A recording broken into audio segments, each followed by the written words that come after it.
హామీలు ఇచ్చి 420 హామీలు ఇచ్చి కాంగ్రెస్ ప్రభుత్వం గద్దెకెక్కింది.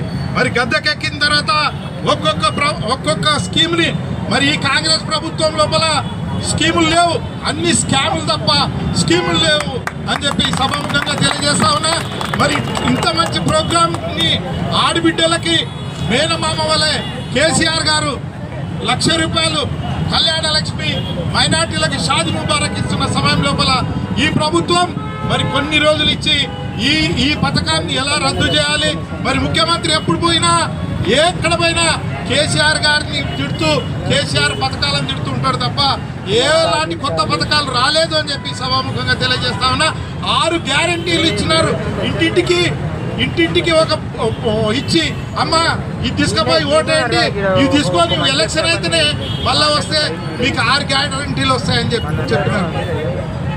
4,000 కాదు, ఉండే 2,000 కూడా పోతాయి. ఇదే రేవంత్ రెడ్డి ఉంటే. రేవంత్ రెడ్డి కాంగ్రెస్ ప్రభుత్వం ఇట్లా ఉంటే ఈ 4,000 కాదు, ఈ 2,000 పింఛన్ కూడా తీసేస్తాడు.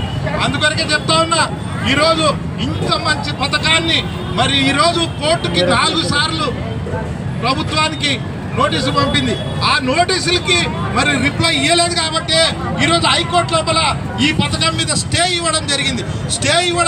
అంటే రేవంత్ ప్రభుత్వం దొడ్డిదారిన ఈ పథకాన్ని రద్దు చేసే ఆలోచన ఉంది కాబట్టి 4 సార్లు కోర్టు ఇచ్చిన రిప్లై ఇవ్వలేదు అని చెప్పేసి సభాముఖంగా తెలియజేస్తా ఉన్నా. పథకంలో ముఖ్య ఉద్దేశం మహిళలకు మరి కళ్యాణ లక్ష్మి 2014 లోపల 51,000, మరి అదేవిధంగా ఖర్చులు పెరిగి 75,000, మళ్ళీ అదేవిధంగా ₹1,16,000 మరి ఈరోజు ఇస్తా ఉంటే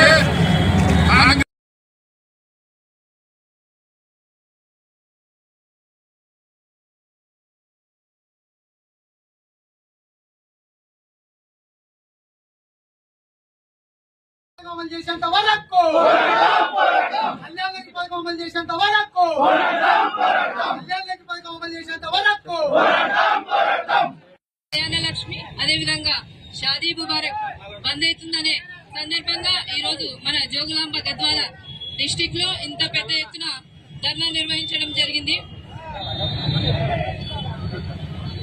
అదేవిధంగా అన్ని మండలాల్లో కూడా ఈ కార్యక్రమాన్ని ధర్నాని విజయవంతం చేస్తున్నారని కూడా ఈ సందర్భంగా తెలియజేస్తున్నాను. ఏదైతే మన మాజీ ముఖ్యమంత్రి కేసీఆర్ గారు పూనుకున్నారో తెలంగాణ ఆడబిడ్డ ఏ ఆడబిడ్డ కూడా బాధపడకూడదు, ఏ కుటుంబము బాధపడకూడదు అనే ఉద్దేశంతోన కళ్యాణ లక్ష్మి షాదీ ముబారక్ అనే ఒక గొప్ప కార్యక్రమాన్ని మన ముందుకు తీసుకొని రావడం జరిగింది. ఎన్నో లక్షల మందికి ఇది ఆసరాగా కూడా పనిచేసింది. ఎందుకంటే ఆడపిల్ల పుడితే ఇంట్లో భారం కాకూడదు అనే ఉద్దేశంతో ఈ కార్యక్రమాన్ని చేపట్టినటువంటి కార్యక్రమము. ఇప్పుడు తెలంగాణ రాష్ట్రంలో ఉన్నటువంటి కాంగ్రెస్ ప్రభుత్వం అయితే గత 4 సార్లు కూడా నోటీసులు ఇవ్వడం జరిగిందంట కోర్టు నుంచి. కానీ వాళ్ళు ఏం చేసుకున్నారో ఏం చేసిందో తెలియదు. కానీ ఈ రోజు మన ఆడబిడ్డకు అన్యాయం జరుగుతుందనే ఉద్దేశంతో ఈ ధర్నా నిర్వహిస్తున్నాము. ఖచ్చితంగా వెంటనే మహిళలకు సంబంధించి కళ్యాణ లక్ష్మి షాదీ ముబారక్ ని మళ్ళీ వెంటనే తీసుకొని రావాలని కూడా ఈ సందర్భంగా మేము కోరుతున్నాము. ముఖ్యంగా ఎలక్షన్స్ ముందు రేవంత్ రెడ్డి ఏం చెప్పిండు, కళ్యాణ లక్ష్మితో పాటు తులం బంగారం కూడా ఇస్తా అని చెప్పిండు. అంటే ముందున్నటువంటి పథకాన్ని కూడా తీసేసే దౌర్భాగ్యం ఇప్పుడున్నటువంటి కాంగ్రెస్ ప్రభుత్వాన్ని కూడా ఈ సందర్భంగా తెలియజేస్తున్నాను. వెంటనే ఈ కార్యక్రమాన్ని మళ్ళా ముందుకు తీసుకొచ్చి ప్రజలకు అండగా ఉండాలని కూడా మనస్ఫూర్తిగా కోరుకుంటున్నారు. అంతేకాకుండా మహిళలకు వచ్చేసి 2,500 రూపాయలు ప్రతి నెల ఇస్తా అన్నాడు. అంటే ఆ మాటలు ఈ మాటలు చెప్పి కళ్యాణలక్ష్మి పథకం అమలు చేసేంత వరకు కళ్యాణలక్ష్మి పథకం అమలు చేసేంత వరకు కళ్యాణలక్ష్మి పథకం అమలు చేసేంత వరకు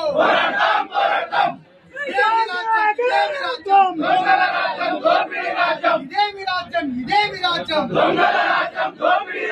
కళ్యాణలక్ష్మి పథకం అమలు చేసేంత వరకు కళ్యాణలక్ష్మి పథకం అమలు చేసేంత వరకు కళ్యాణలక్ష్మి రావాలంటే కళ్యాణలక్ష్మి రావాలంటే బీమా రావాలంటే రైతు బీమా రావాలంటే 2,000 రావాలంటే వీళ్ళకి 2,500 రావాలంటే గ్యాస్ సబ్సిడీ రావాలంటే